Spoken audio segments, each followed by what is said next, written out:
It was summertime. I know the date and everything. August 11th. My birthday was in a couple of days. I was home alone with my stepdad. My little brother was on the other side of the house. And I was just laying in bed. While I was laying down, I think he thought I was asleep or something. And he just started rubbing my back, and I thought that was normal, okay. And then he started touching me really inappropriately, and I'd always been afraid of him, and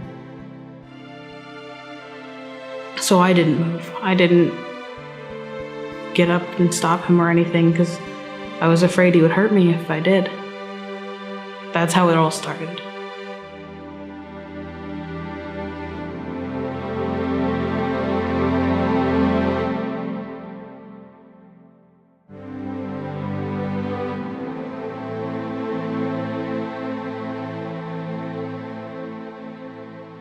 I was 17. It was Memorial Day weekend. I was the only one home.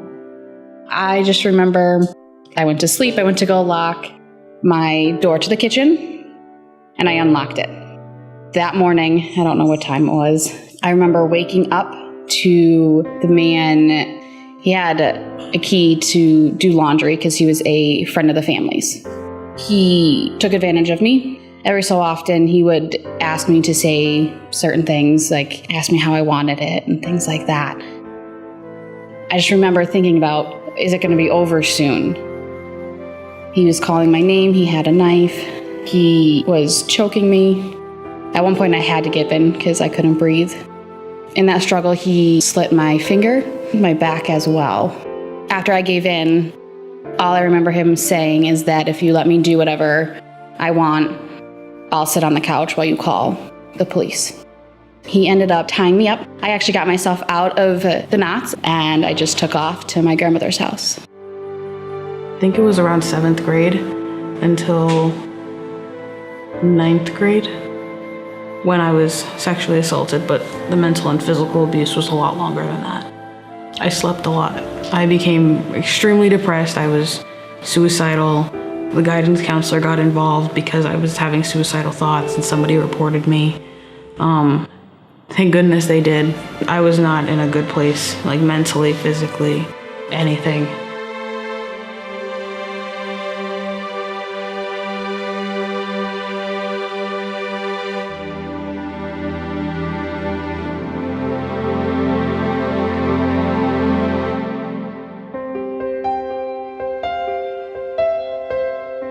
I actually had a boyfriend.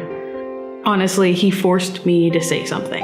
And he was like, you need to tell somebody. And I told my dad that night. And I went up to my dad and I was like, Dad,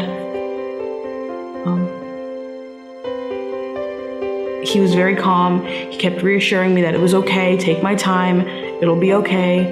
And then they referred us to the CAC because they didn't want to keep questioning me over and over and over and over again. And then they sent me over to the CAC. When I ran to my grandmother's, we called the police. They ended up coming to my grandmother's house, made sure I was okay, waited for my parents to get there. First went to the hospital, and then they took me down to the Children's Advocacy Center. I was very scared, to be honest. Not because of the building, because the building is very friendly, it's great. And afterwards, they were amazing, and I love them for it. I was really scared. They took me upstairs, they just talked to me and asked me what happened, and they just talked to us like normal people, and they were just amazing. They were very friendly. They told me everything that was going to happen. They took me upstairs to the interview room where I told my story again to them, and then they did the exam. They became part of my family, they really did. And I would just be a mess. I don't even know if I'd be here, to be honest. They stuck with me through the court hearing. They let me know what was going on. And then I kind of just grew a bond with everyone there that I even just started volunteering. I did my internship there, and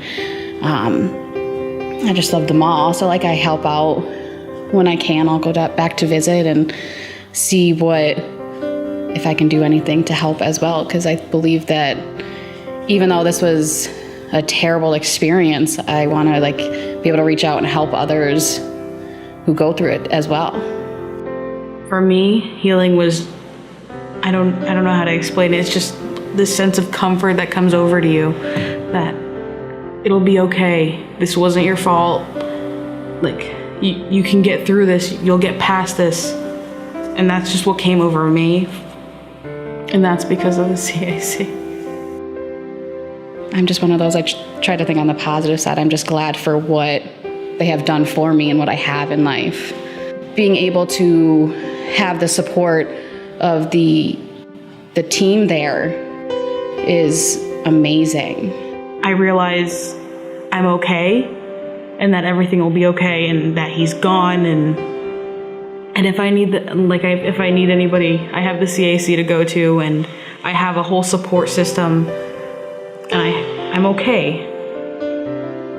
The work that the Children's Advocacy Center does is vitally important. Children's Advocacy Center, to me, is another home. It's a safe place.